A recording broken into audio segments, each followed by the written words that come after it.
All right, we're back. Thanks very much. So, in our last segment, we actually saw how to add some navigation to the app so that we could focus on specific colleagues that we're working with. We also learned how to how to filter the events that we're showing, how to pull emails in, and how to filter those. And then we saw how to use the File Insights API to get insights into what people are working on. So, Rabia, you said something earlier in the section where you were talking with Waldeck. You made a really good point that we are geographically distributed. I mean, we're all over the world in our team, and I think this is happening more and more these days. I'm wondering if there's some way we could show the locations of the users inside of our app, and also really show time zones, because time zones are really the tricky part, right? Like even right now, the three of us are on three different continents, and it's quite late where you are. That's right. So we all know that because we are in our team, we are all globally distributed, and we probably know our teammates' sleeping patterns more than probably our parents or family. So I guess that's an important functionality that we should add in the app to know more about our team.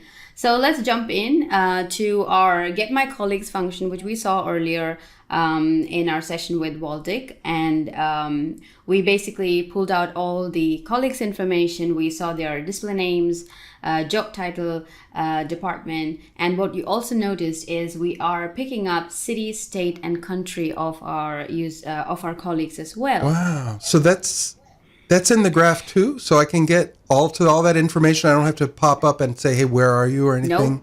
It's built all right in? there, Wow. and the developer does not even have to know where this information is coming from, which service from M365 is providing. All they need to know is how to work with Graph. So this information Awesome. is great. As you can tell, with this information, I can go ahead and call Bing API or any other API that will give me a time zone. For here, we have a function called Get Time Zone Information, and all what we are doing here is passing the location information of the users. So if you're gonna peek into this function, you can see here exactly what we're doing. We are using the Bing REST API and passing all that information as a query. And we're also passing the Bing Maps API key, which is a configuration that you want to add into your env file, which is right here. So I'll open up the sample. This is This is how your configuration would look like, and this is where your API key is. So that's all what we have done, and we get the time zone. And this, I think it's pretty brilliant idea, and it should be there in every application possible. If you can see the time zone with your users, great. I don't have to second guess when you're gonna wake up, when you're gonna be replying to my pings. This is it. So You're absolutely right. So let's go ahead and find out in our browser. Okay. Awesome. So that's how it looks. You have your colleague information. At the same time, you have their time information. You have their time zone and where they are from. So I think this is an icebreaker in itself. Yes. So I know these people are in this location, in this time zone, when I'm booking a meeting next. That's really cool. The only thing that could possibly be cooler would be if we could see all of these people as points on a map. Well, you guessed it right. It's because we have it. There it is. So amazing. Okay, there we are. Wow, this is because great. anyway we're using the Bing API, we might as well just indulge with more map functionality, but all thanks to Graph for giving me the location information. So we've got all the pins here. This exactly look like how our colleagues are distributed. We've got Australia, we've got Europe, we've got America. And the good thing is you could even see where they are based on each user. As you saw earlier, you could select and see information per colleague. You could also see where they are in the map. Oh, nice. It looks like you're also pulling in some other information about the user. That's really nice. Yeah, so this section that you see here is the about me of of your colleague. So it's a good way to get to know what they work on, what what their hobbies are, maybe the kind of projects they're passionate about. All this information is right here as well. Again, coming from Graph. So let's go back and see how that works in the code. So here in the information that we are pulling out for our colleagues, you might have noticed we don't have about me. Not every endpoint has all the information like we discussed before. They're all distributed in Graph. So we have something called the profile information that we are getting here. The profile information would give you the about me. So that is basically just about the user. There, again, some information are duplicated here, but not all. So what you saw in the direct reports API, we have much more information that you can show from a user. That is this about me information. That is being pulled out and being displayed under each of these colleagues, which you are seeing here. Wow, that's really cool. This is starting to look really good. Like we could actually use this thing. So I think, this is really kind of cool how this whole thing has kind of built up right here in this single page app. So is that it? Like the Graph is good for single page apps, right? Is there other scenarios where it could be useful? What if I wanted to write, I think there are other SDKs, right? Like anything that could call a REST call could call the Graph, but what if I'm writing like an Android app or an iOS app or universal Windows app or even a bot? Like would the Graph work from those places as well? Absolutely. And for that reason, let's go to a bot. So we had a hack week previously, a couple of weeks back, and we built a bot, which basically is very similar to this SP application. It's around you as a person, but here you can see it's more about your colleagues as well.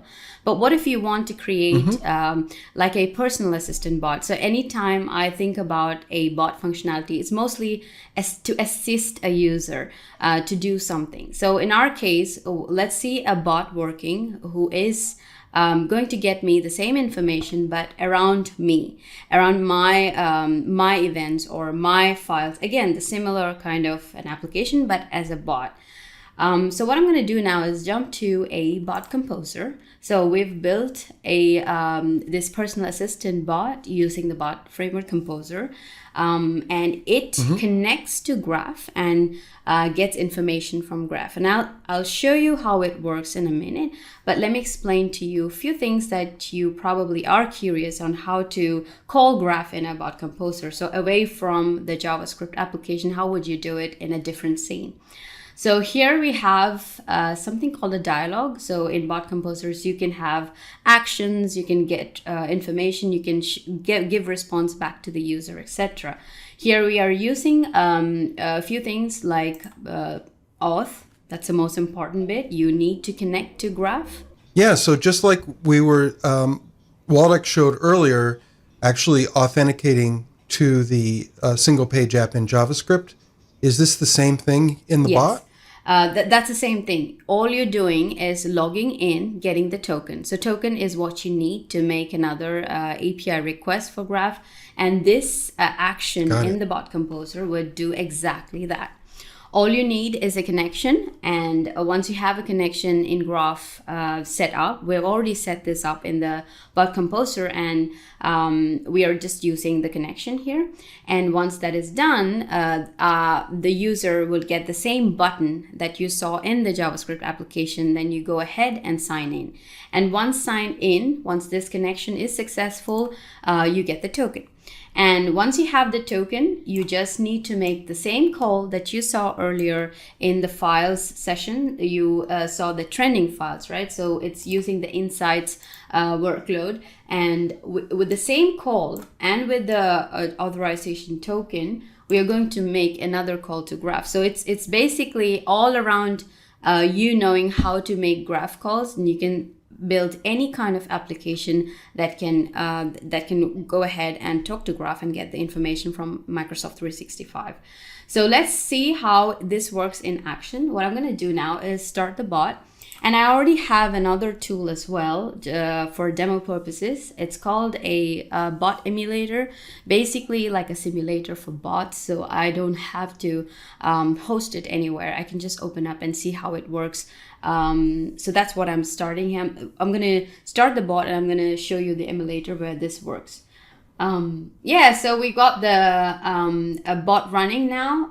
Let's go ahead and test it in the emulator. So I'm opening up the tool that I just talked to you about before. Click on that. Okay, so this is the emulator and it's starting the conversation. Right, so it's connecting to the bot now, which is running in this local host. All right, so here it is, our personal assistant bot. It says, howdy, what can I do for you? So what I want to see is what's up, what's trending, what's happening. So I'm just going to click here, which basically goes off and kick off that authentication dialog that we saw earlier, which will go ahead and give me the sign in button. So it's very similar to the SPA application that we saw earlier. I'm going to go ahead and sign in. And this would do all the auth and give the token back to the bot. And with that, bot will go ahead and process the graph call that we saw earlier for getting the files, the trending files. So you can see here the trace of all the network that's happening here, the calls being made to Graph, what's being retrieved. All this information is in the trace of the emulator. And that's probably the reason why we chose this to show you that they're the same calls that you saw earlier. For example, if I open this trace, you can see here the graph call for trending, and that's exactly what you're seeing here. Insights and trending, so it's the same graph call that we made earlier. So we have all the trending files shown by the bot. Now, if you go back to the application, you can see here that the trending files that you saw in the SPA application is the same list that's being given to you. It's the same call, but in a different setup, in a bot that we created using the Bot Composer. That's really cool. I love it. And so I could be asking this bot from my phone or something. Maybe I didn't want to run the whole app and everything. A quick question about this. I noticed that the login button is in both the single page app and the bot. And it makes sense while we're testing here that you're logging in maybe with different users. If we actually built a production app, say it was running in Microsoft Teams, which is where people are collaborating a lot, would it be necessary to have that login button every time they use the app? Yeah, for this bot, it would mean that if it's the same user who's signing in after they've already signed in successfully, it would be there for a time period, maybe 6 months. So if this bot is in the Teams application, if you're uploaded into Teams, then it would mean that it's the same. So it's for that period of time. You don't have to re-sign in if you're the same user who signed in successfully. Now for tabs in Teams, there is SSO available at the moment just for tabs, which is pretty awesome. And it's in developer preview at the moment. But yeah, it's there. These options are there for you to make it easier for the users to not keep on logging into your application. All right. Well, thanks, Rabia. This has been really, really interesting. I love how you combined another cloud service in with the Microsoft Graph, and presumably I think a lot of developers, of course, their app is going to do more things than just show information from the graph, but they can combine, just like you combined the Bing information with the graph information, they can combine their own apps in with the graph and just provide the information that users need to see rather than asking them to navigate to different places to pull together the information they need. Yes, it is. My favorite part is the time zone. I'm still hung up on that. Thanks, Rabia, and thanks everyone for joining. And I'll turn it back over to the main program already in progress.